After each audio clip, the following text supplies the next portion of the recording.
We are inspired, we are challenged this day. And while we're stretching, I want to introduce to you our next speaker, George Howard. He's a lay member of West Ohio Annual Conference. And before he came onto GBGM staff, he was the Connectional Ministries Director. He's a global coach. You can find all kinds of things online. So without much further ado, welcome you, George. Thank you, Millie. While you're standing, if you'd sing with me. This little light of mine. Light of mine, I'm gonna let it shine. This little light of mine, I'm gonna let it shine. This little light of mine, I'm gonna let it shine. Let it shine, let it shine, let it shine. This little light of mine, I'm gonna let it shine.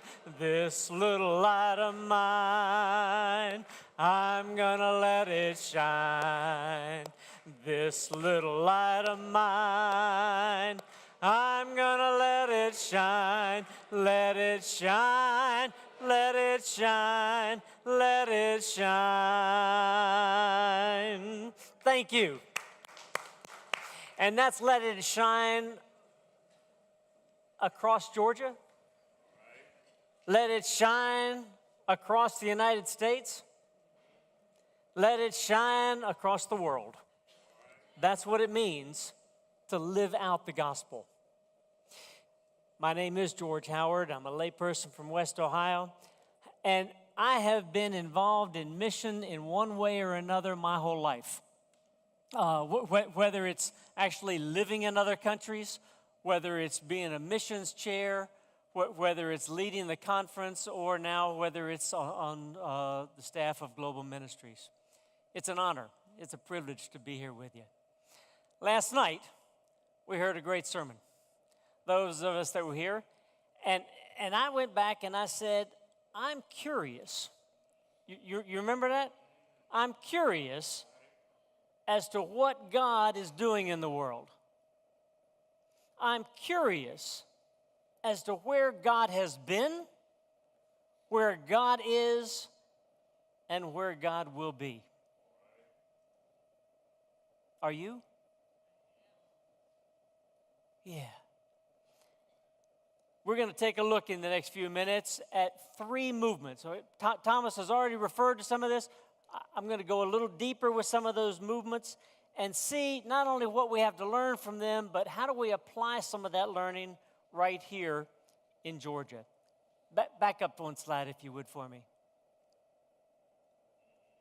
So, before we get into the movements, think for a moment, what's a movement that you're aware of? It could be secular, it could be religious. Just get a movement in your mind.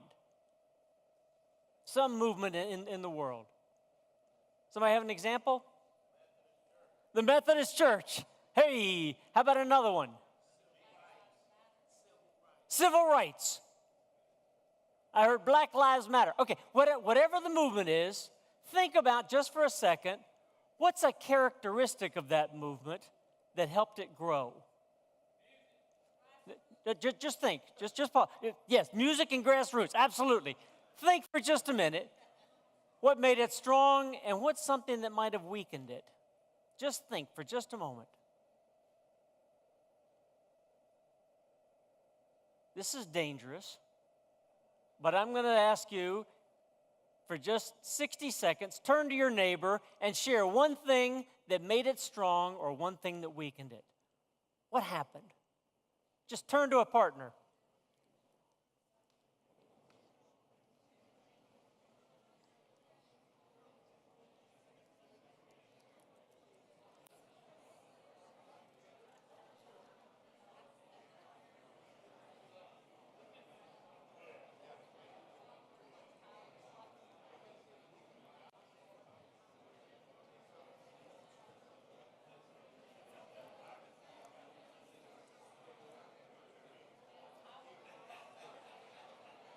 Make sure you both have a chance to share.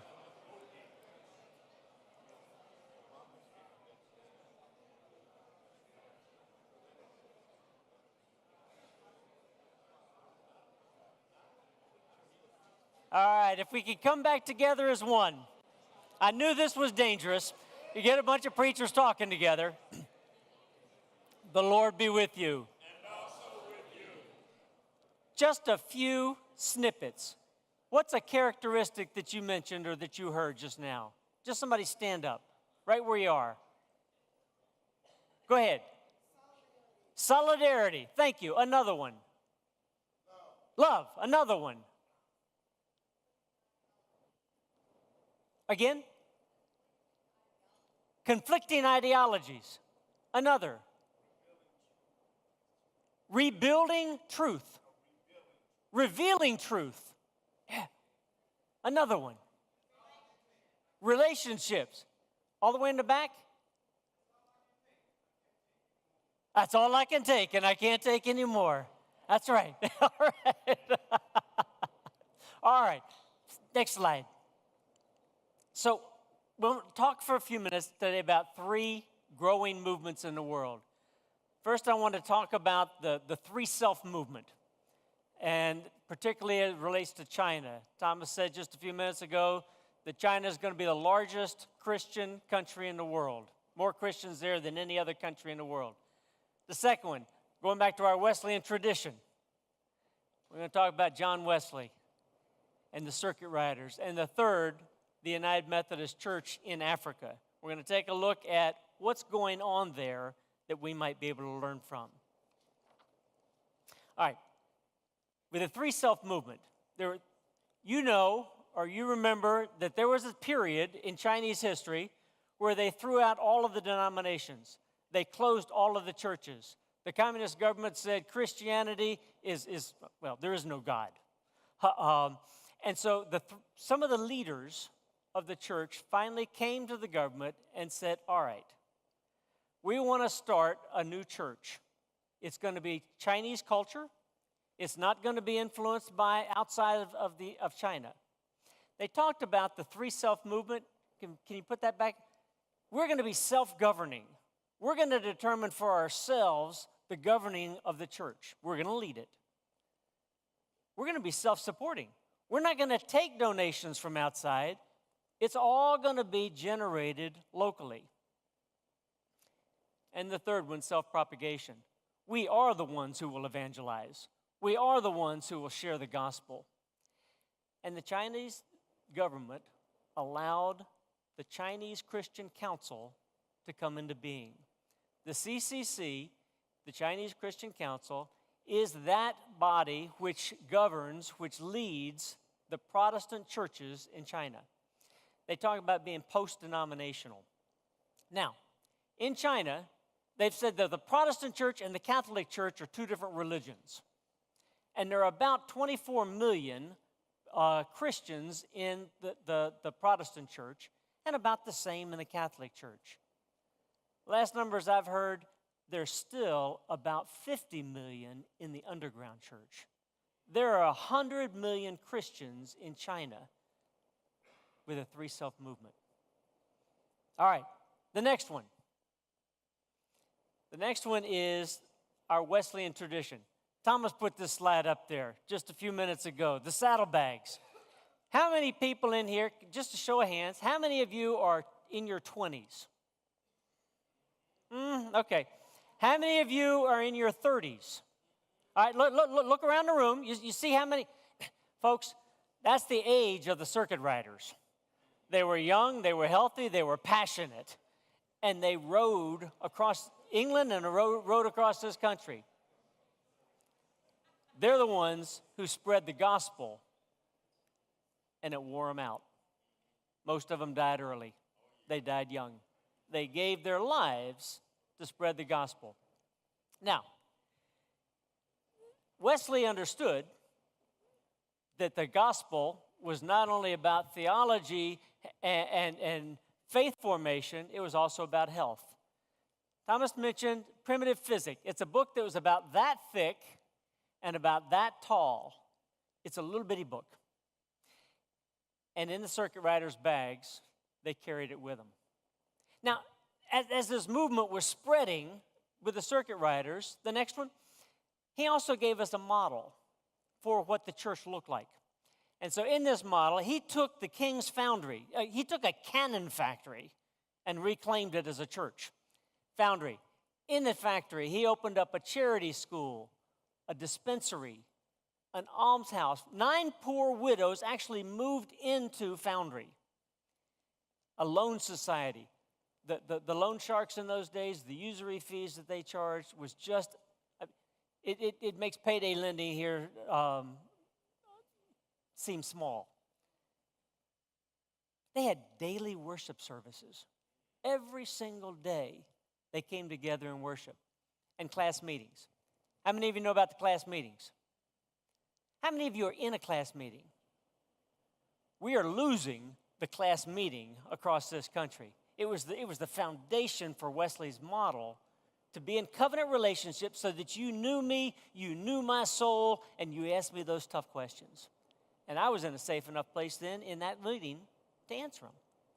All right, that's the traditional Wesley. Now I want to move on.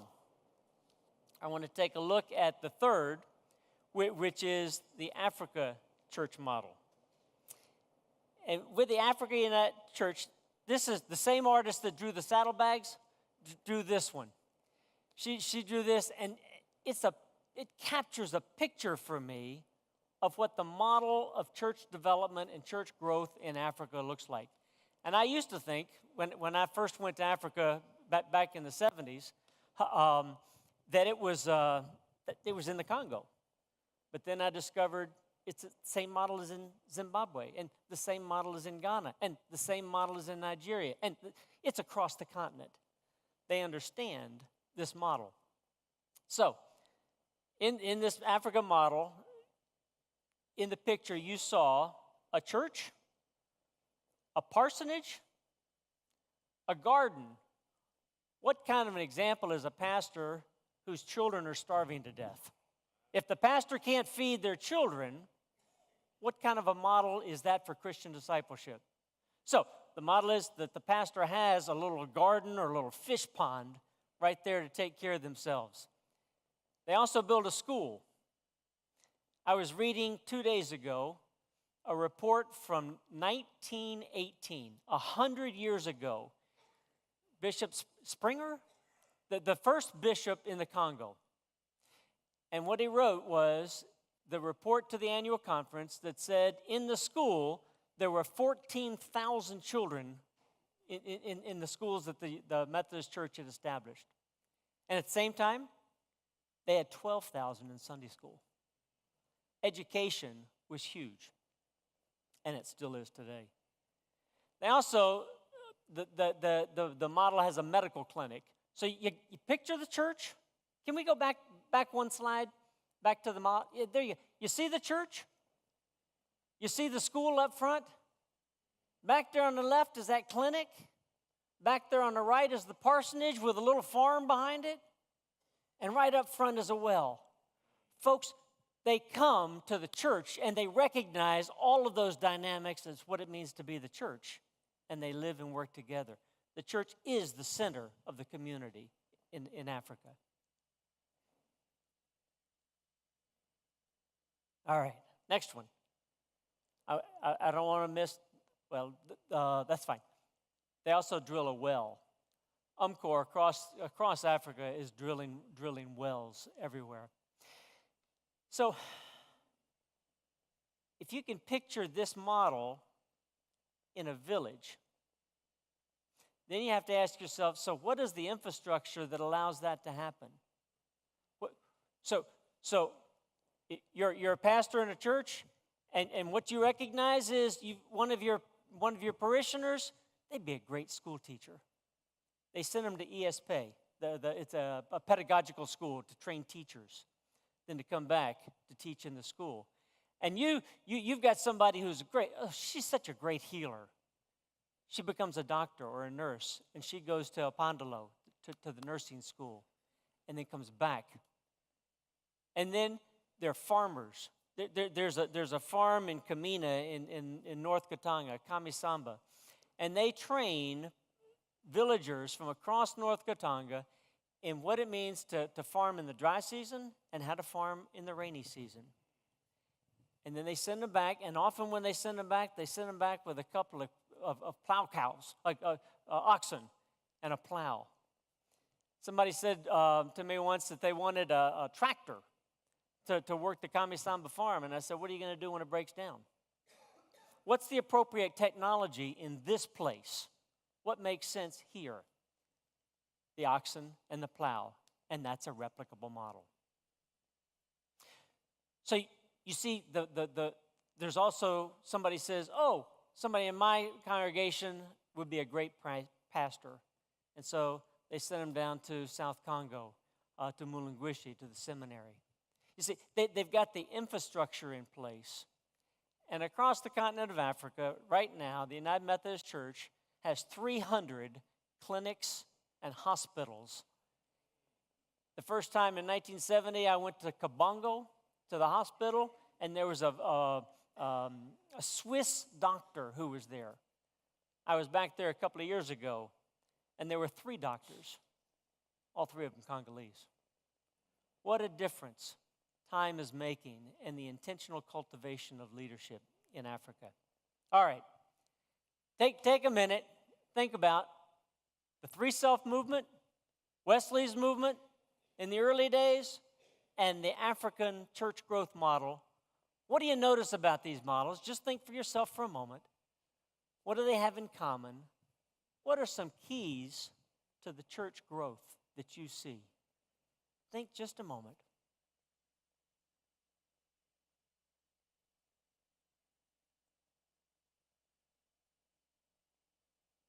Turn to a neighbor. Share again. What do you notice about these models?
Interesting.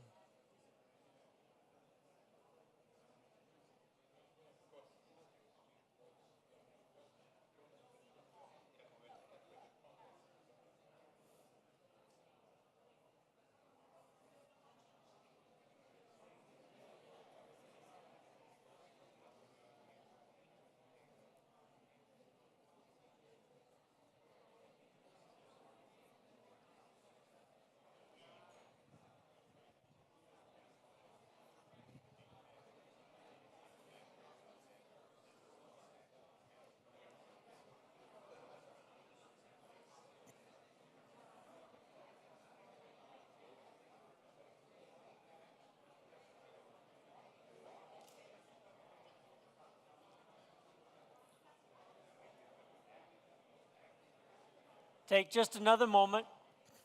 Finish up that thought.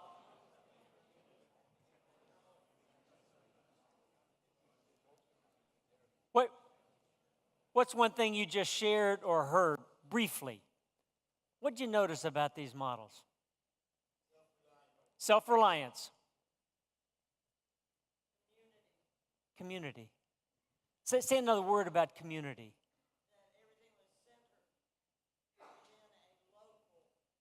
Everything is centered in the local community. Somebody else. They're devoid of hierarchy. Not completely, but yes. Yes. That's right.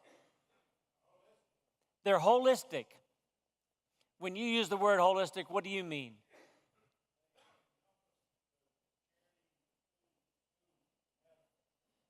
They encompass the charity, the food, the school, the medical. Thank you. Context. Say another word about context.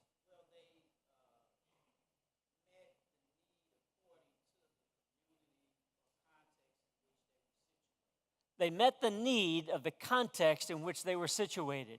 They knew their context. As a matter of fact, I was talking to Bishop Ntambo a couple of months ago.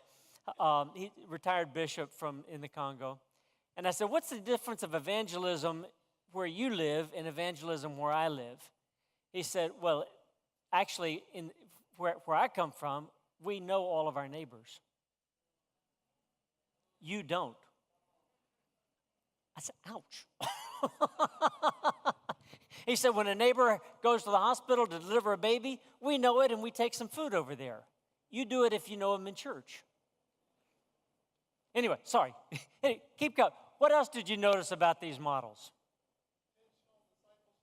Intentional discipleship. Say another word.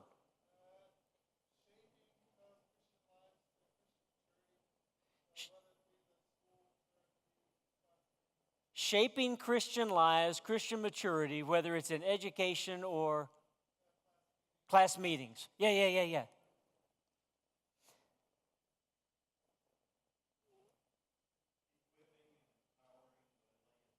Equipping and empowering the laity. Absolutely. There are a lot more lay members of our churches than there are clergy. What does it look like to equip, empower, and then send to whatever it is that God's equipped them for, prepared them for? God equips the called, I've been told. Care for the pastoral family. Absolutely. What they discovered was if you built up this parsonage here, really nice parsonage with a good vegetable garden behind it and maybe a catfish farm, and then you told the pastor they were going to move over here, they didn't want to leave. So you had to make sure that this model was being done in multiple places so that you had the flexibility for the itineracy. Absolutely.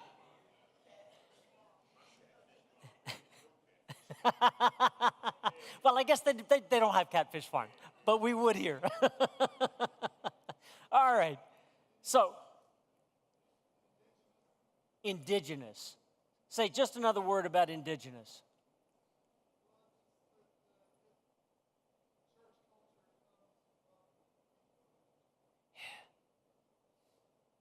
The church culture comes from the people of the culture. So it's that intersection. Indigenous. All right, next slide. So I mentioned the seminary in Mulungwishi. Mulungwishi has been around for over 100 years, and it's been training pastors throughout the Congo and Zambia, Tanzania. But there were two men about 5 years ago who made their way from the Central African Republic. They came all the way from the CAR to Mulungwishi to get trained. Somebody had planted a couple of churches in the Central African Republic, but that's where it stayed. So they came and they got their education, and then they went back. Except when they went back to a country where Christian and Muslims were killing each other. There was a divide, there was a conflict, they were burning churches and mosques. It was a horrible situation. We began a new mission, a new Methodist mission initiative in the Central African Republic 2 years ago.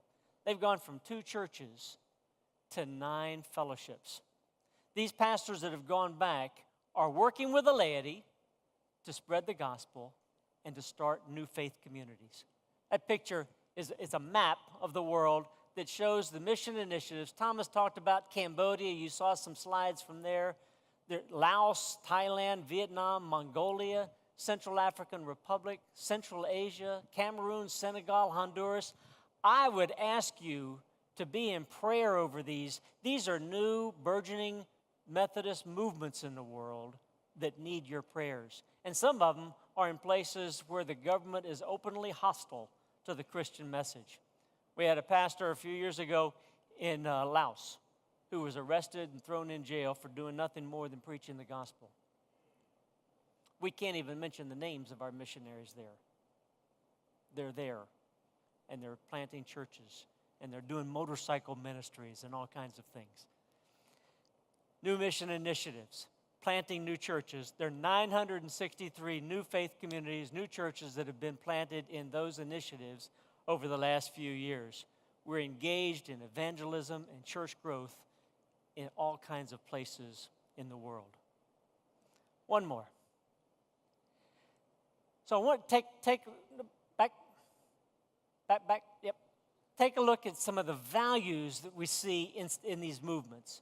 The first is they're relationship driven. Now, did you hear the story last night about the lawyer? And what did she do? She walked the streets. She met these women in prostitution. She built relationships with them. The second value that we see is they're asset-based. They're not need-based. They're asset-based. What are the assets that she saw? That woman, she saw the women as an asset. She saw that abandoned crack house as an asset. And she began to put them together. You see, we keep looking for what's not there. God's already given us resources in every one of our churches and communities if we but look. And we begin with the assets that God has already provided to us. And then healthy partnerships. Now, Bishop Brian didn't go there, but I began to speculate last night that not only did she find these women and bring them together, but these women went back out in the streets and they found other women. These women were the partners in this ministry. Are you with me? They then become an asset to the ministry, and they say, there's this safe place. There's this safe haven that we can come together. What was it called?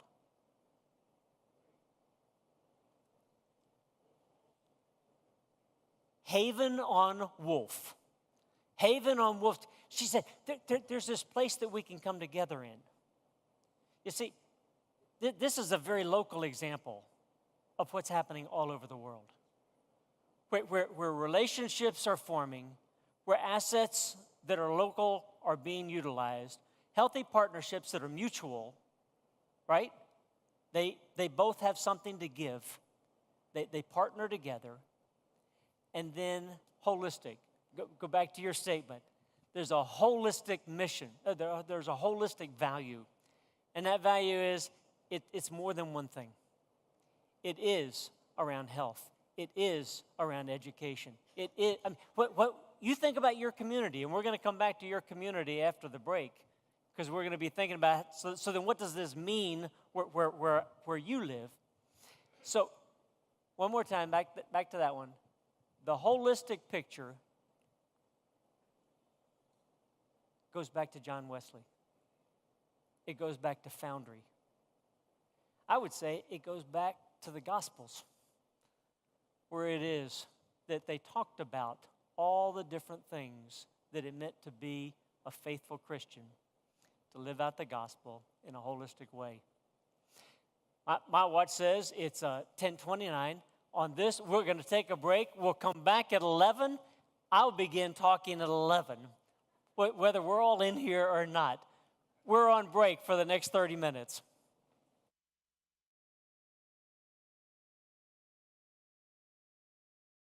So, as we come back together, the first slide, I want to touch back just briefly on this idea of holistic mission.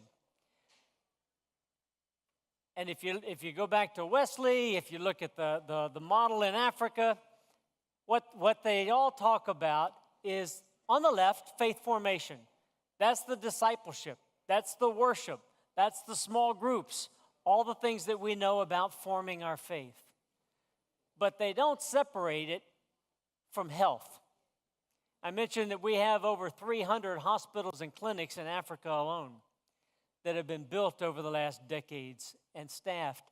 And the Abundant Health Program is increasing the capacity of those hospitals. As a matter of fact, in October, we're commissioning a new hospital in Kamina in the Democratic Republic of the Congo that has been a dream for that community for 40 years. And so we're building the capacity of those hospitals. The third one is education. Schools, primary schools, secondary schools. If you've read Long March to Freedom, Long Walk to Freedom, Nelson Mandela. Mandela went to a primary school in South Africa started by the Methodist Church. And then he went to the secondary school that was a United Methodist, or a Methodist. And then when he went off to college, there wasn't a Methodist college that he went to, but he stayed at the Wesley Center. So we have formed education across the continent of Africa. And then the one at the bottom, food security. So some of us live in places in this country where access to good food is difficult, food deserts. Food security is critical. Next, let's see, in January, there's going to be a summit in Africa. I believe it'll be in South Africa. We're bringing together the agricultural missionaries from across the continent and the bishops from across the continent, and we're looking at how do we increase the food, the capacity to grow food, to do two things. One, to feed people, to make sure everybody's got it. But two, how do we have some income-generating projects across the continent that help begin to sustain what it means to be the church in the Congo and in Zimbabwe and in Sierra Leone? And then the fourth one, well, I already mentioned, faith formation. So in a lot of parts of the world, they still understand the holistic nature. Unfortunately, in this country, we did the same thing. What is a Methodist-related school in Georgia? What's another one? What's another one? How about health care? What are some health-related institutions in and what? Candler. Wesley Woods. You see, we did the same thing. We just distanced ourselves from them.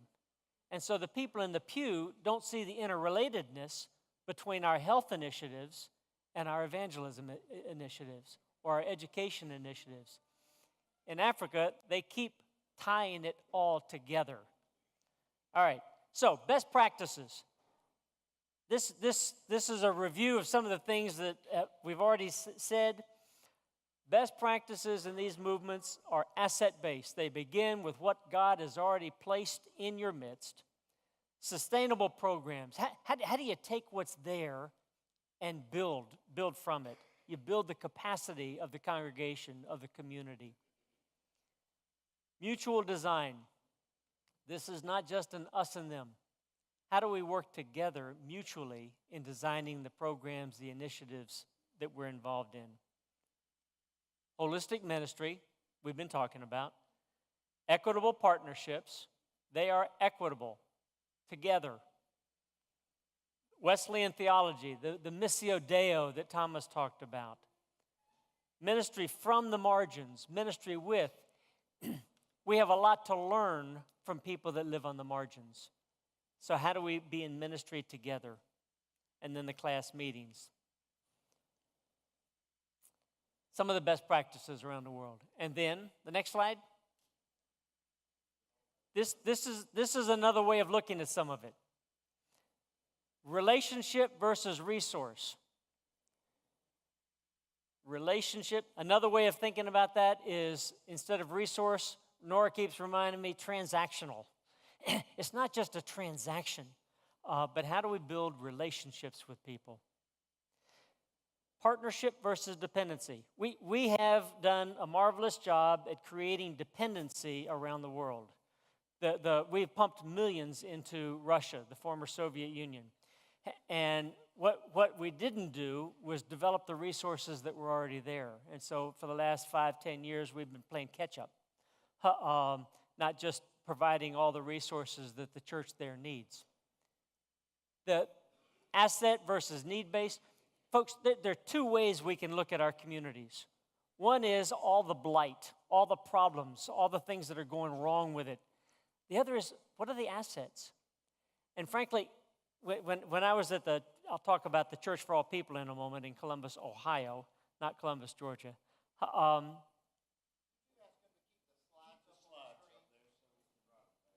Can you back up the slide just a... They want to look at that, not at me, and that's good. So we're walking through the community. It's an urban neighborhood, and my pastor says, you see all these assets? And I said, John, those are blighted buildings that need to be torn down. He said, where would we begin with housing if we didn't have a blighted building to repair? And it just made me stop and think again. How do we see the asset that's available? This one's hard. Holistic versus single focus. There are a lot of times when we want to go in and we want to do an eye clinic, or we want to do a school, or just a single focus. But how does that tie into the bigger, the holistic picture of what we're doing? People have. How many of you have food pantries? How about clothing closets? How about community meals? I mean, so how do all of these things, and we're going to come back to this in just a couple of minutes, how do all these things work together in a holistic way? And connectional versus congregational. We can't do what we're doing across Africa or the Philippines or in Cambodia if we're not connected together. It's not just isolated outposts, but there's a connectional system that helps make it happen. All right. The United Methodist Church for All People, we founded the church, and I lose track of time, 1998 is what I think it was. So what we did was we began, the next slide, with a clothing closet. We called it the United Methodist Free Store. And in the free store, I should back up and say, after going to Africa with a team, we came back and said, how do we apply what we've seen in Africa in Columbus, Ohio? And so that's where we're headed for wherever you live. How do you apply some of those principles, some of those insights back home? So we started the free store, and then to the left you see prayer. We'd have people that would actually come down. So they'd say, hi, my name's George Howard. Richard, and is this the first time you've been shopping at our free store? No, I've been here before. You've been here before? Yes. Well, tell me something about yourself. So we'd be in conversation with people, and then I might ask Richard how his week has been. And he'd share something with, say, Rich, that sounds like it's troubling your heart. Can we pray for just a moment? I'm not going to go back to my office and go pray for you later. I'm going to pray for you right now. Right here. Are you with me? And so it builds the relationship. So prayer was foundational. And we taught our volunteers how to pray. It's so simple. You're struggling with your teenage son's addiction, to opioid. What's your son's name? Can I pray for you? Can I pray for him? Right then, right, all right. So then the next one, we bring in social service providers. That's a big step. And they'd hang out in the waiting room just to talk to people. We'd have volunteers from different churches and from our own church. And whenever, the first slogan of the church was, if the front door's open, the coffee pot's on. The third biggest budget item in the budget was coffee, cream, and sugar in cups. We went through coffee. All right, so that's where we started. Next. And out of that, and we believe that you can do this with any direct service, out of that, the shoppers and the volunteers began to come together and worship together.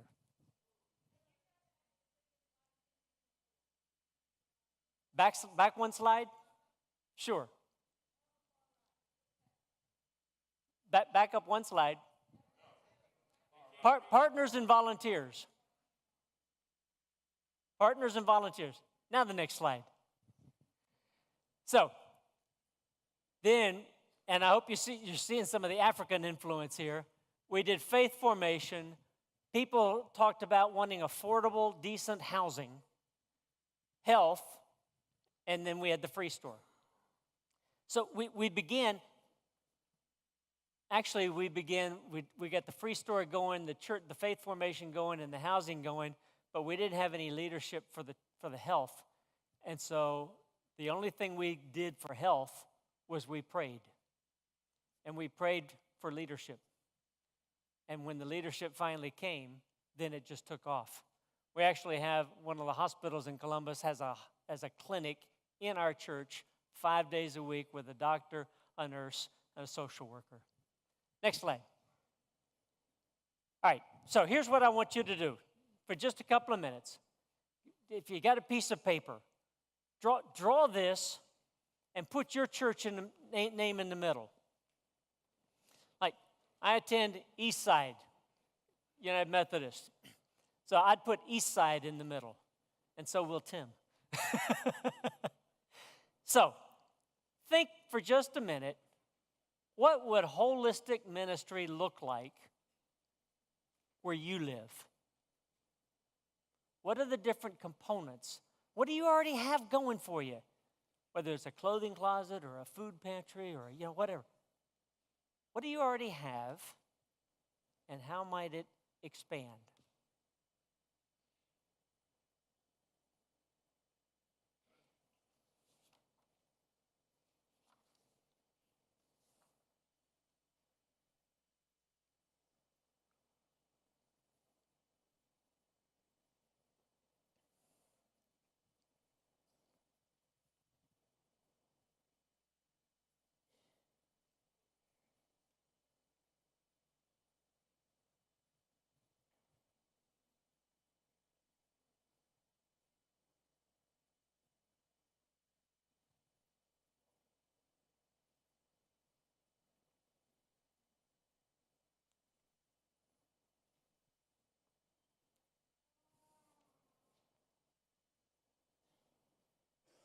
See, if you don't bring it home, it's just an interesting conversation. How do you apply the principles where you live?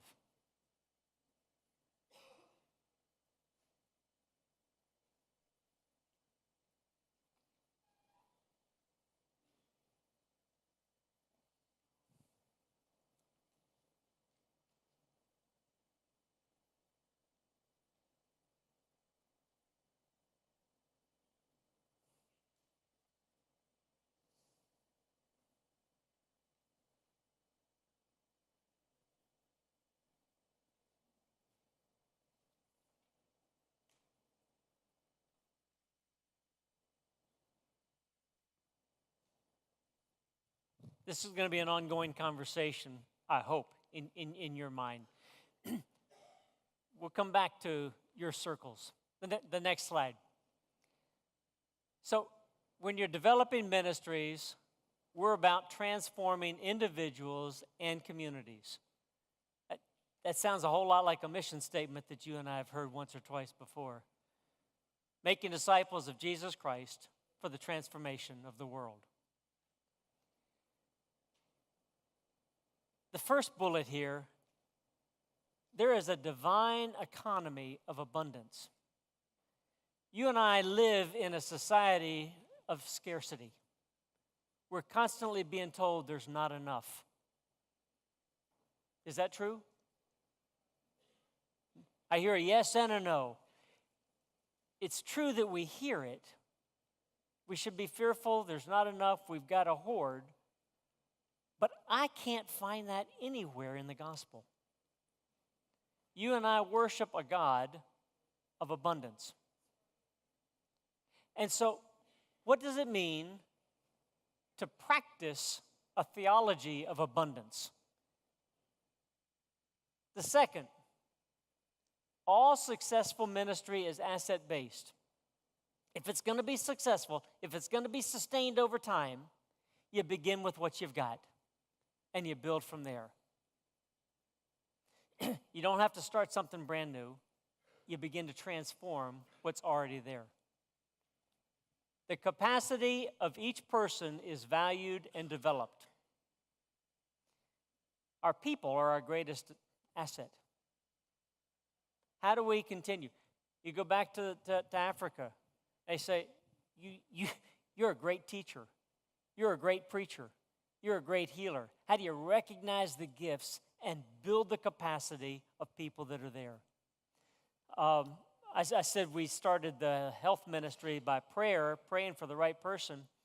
But we operated in a storefront, and right in the middle aisle on worship on Sunday morning, somebody fell down in the midst of worship and had an epileptic fit. And there was a visitor in the last row in the back, and he came running forward. He was a nurse. And it was obvious that he knew what he was doing, and he just kind of pushed everybody back. He said, call 911, and John was up front, and he said a prayer and continued on. The EMTs came and took him out. We built the capacity. We started with him. He came back the next Sunday. He said, let's do something about health care in this community. Long story short, he's the one at Mount Carmel Hospital that went back to his hospital and said, there's a church here that's got 20,000 people walking through the doors every year for a clothing closet. That's where we ought to put our next health clinic. We built the capacity, and God made it happen. Good ministry starts small and builds over time. How many of you ever started with a huge ministry? It's just common sense. How do you begin with what you've got? You begin to get small. Our first housing project, somebody was, again, a volunteer from another church came in, sat down, and John was finally preaching about his dream of doing affordable housing. So the man came up afterwards, and he says, did you mean what you said in that sermon? Pastor John said, well, I usually mean what I say when I'm preaching. He said, well, I've got a duplex about 3 blocks from your church. I've been trying to get it fixed up, and I haven't been successful. I'd give it to you. We began with one. Over the last 10 years, we've done in the vicinity of $21 million worth of housing on the south side of Columbus. Start small. You go in there today and you see these complexes and these houses and all these people that own their own house for the first time, or they're in rental properties that they can afford that are clean and decent. But it started with a duplex. And have you ever done drywall? Well, our volunteers went in there to fix this house up, and the drywall kind of goes like this. Makes you seasick when you look down the side of the wall. But in that duplex, there have been four families that have come together that are now in their own home. We've used it as transitional housing. There are 3 people who are now in senior housing. There's some people that are still back out on the street again. So not everybody's a success story. But that place where the walls go like this, God has blessed for ministry. And new partnerships are continuously sought. I am convinced that one of the sins of the church is we try to do it all ourselves. You know, God has placed other institutions, God has placed other organizations, God has placed other people right at our doorstep. We're continuously looking for who they are and where they are. We want to take just the last few minutes and just say, let me stop talking. Do you have questions about anything we've talked about this morning so far? What questions do you have?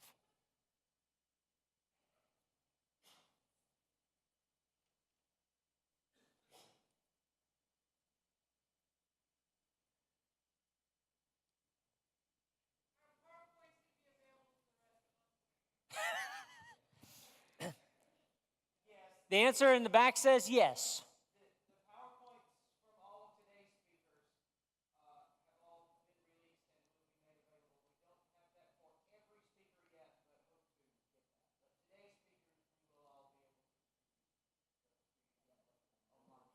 That, so on the Georgia Pastor School website are the presentations that we've heard so far, and we'll try to get some more up there as well. Good question. Any other question?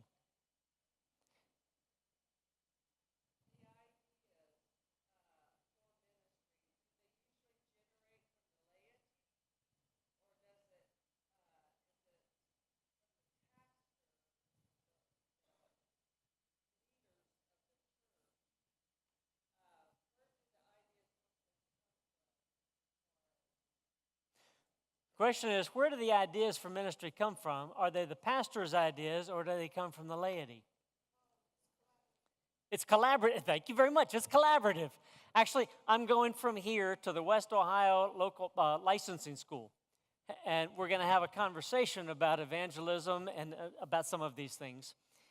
And one of the exercises that I'll have them doing is bringing some people from the community. Now, this is a demonstration, but there'll be some community representatives and some church representatives to come together and sit down and have a conversation about what the future might look like for their community. Because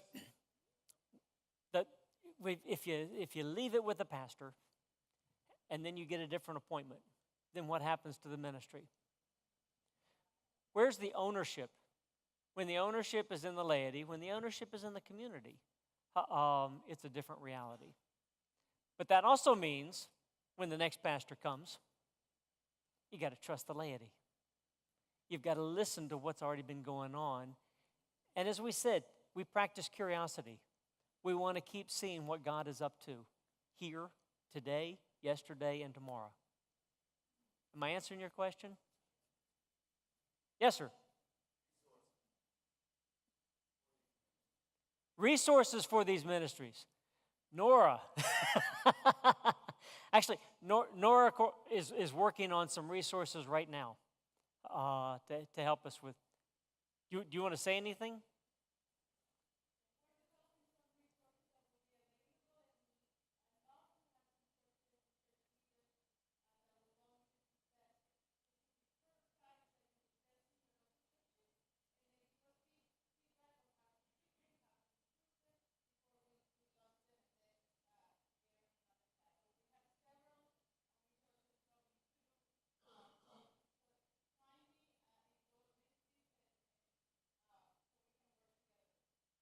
Did everybody hear Nora? Okay. They're developing some resources right now, we, Global Ministries is, and we're piloting them. And so that we're in the pilot phase now so that we work some of the kinks out. And if you're in conversation with Nora, she can put you in touch with those resources. The other thing I'd say is there's some teaching churches across the country. One of them's in Asheville, Haywood Street. Asheville, North Carolina. One of them's Church for All People in Columbus, Ohio. The one in Detroit. CASS. C-A-S-S. CASS, Church for All People, Haywood Street, are places where they're working with people on the margins. They're trying to figure out how to connect better with their communities of different socioeconomic levels, different racial audiences, communities, and they put together some training programs to help teams from across the country learn about some of these things. Great question on resources. And somebody up here. Did I understand correctly that these 4 areas around holistic, meaning health, education, food, and faith formation? See, our church does a great job with food, but I'm looking at the education, the health, and the faith formation to see how. So we're supposed to begin thinking with our lay leaders about how to fill in the blanks on those other areas. Somebody said something earlier about local context. So the question is, where you live, what do the holistic ministries need to look like? They may be different from where I live. And so Wesley talked about health and education and faith formation. So it's a Wesleyan model, but you may find something a little different where you live. And so just be thinking. But here's what I'd want to say. You said you're doing some great things with food, right? This is not just about food. It's not just about clothing. It's not just about health. It's how is it that we understand the holistic nature of the gospel and understand that health and whatever these pieces are for your context, they're part of a living gospel that we're called to preach. Am I making sense? So, the other thing I'd say is, just because you're not working in an area doesn't mean you shouldn't explore it. But there may be some other areas that you want to get into. Any other question? All the way in the back.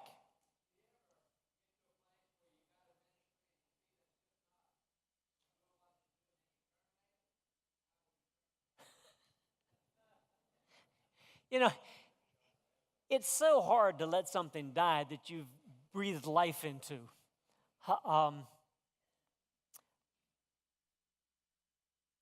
But here's what I'd say about that.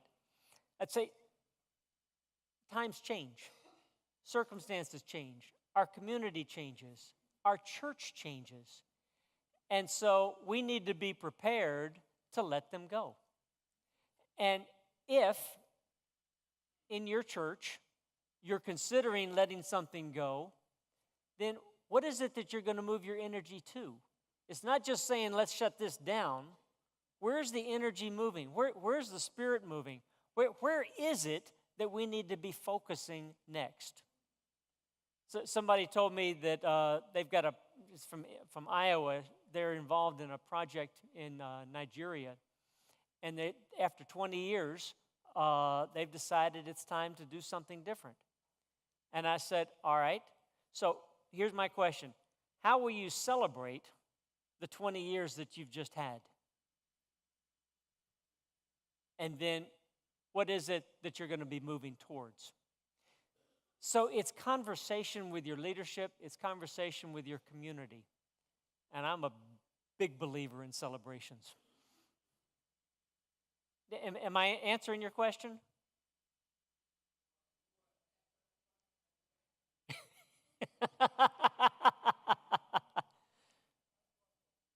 in any other before we pull this to a close?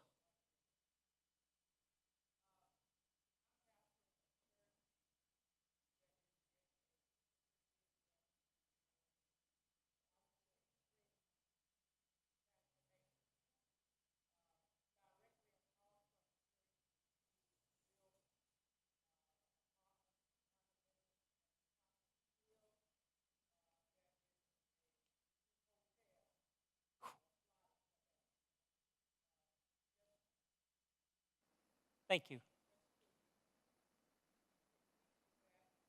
Just keep talking, they'll catch you. There will be a new 5-building office park. And about a half a mile up the road, there'll be a new Sheraton hotel. And this is all within about 5 blocks. Now, we're ministering fairly well to the community that's in place now. Yep. But the community that's going to be in place is a different story. Yes. How do we prepare? What we're looking at right now is how do we prepare to strategize, to reach out to that new community that's forming in our community, and is starting to take shape now.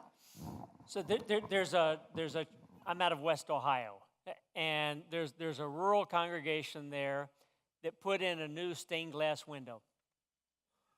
Because what they found was that people from the city had moved into this, and so they had both the farming community that was there and had been for generations, and these new folks coming in from the city. And so they began talking in their congregation about the river people and the lake people.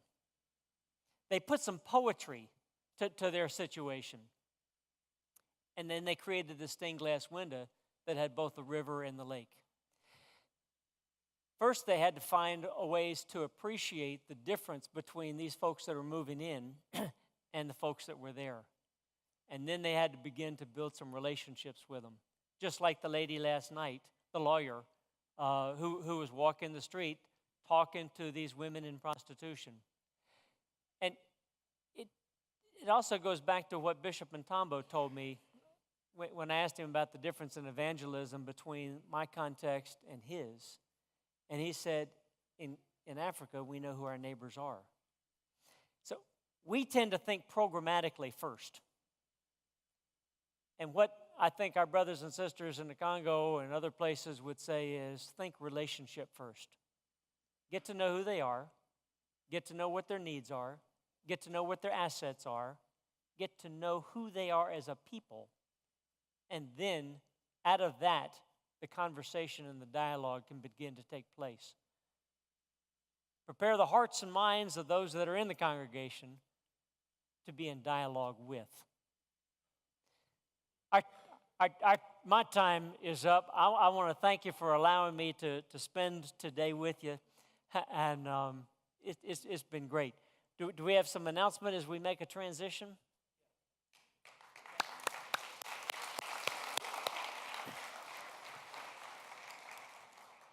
And as we do, may I just pray for just a moment with you? Pray with me if you would. Gracious and Holy One, we give you thanks for the leadership of Georgia. We give thanks for your church. And we pray for those who do not yet know you. Help us. Help mold our hearts that we might be able to listen and see and minister in a little different way that strengthens a relationship because we know what's at stake. Bless us, Lord. In your name we give thanks and pray. Amen. And thank you very much.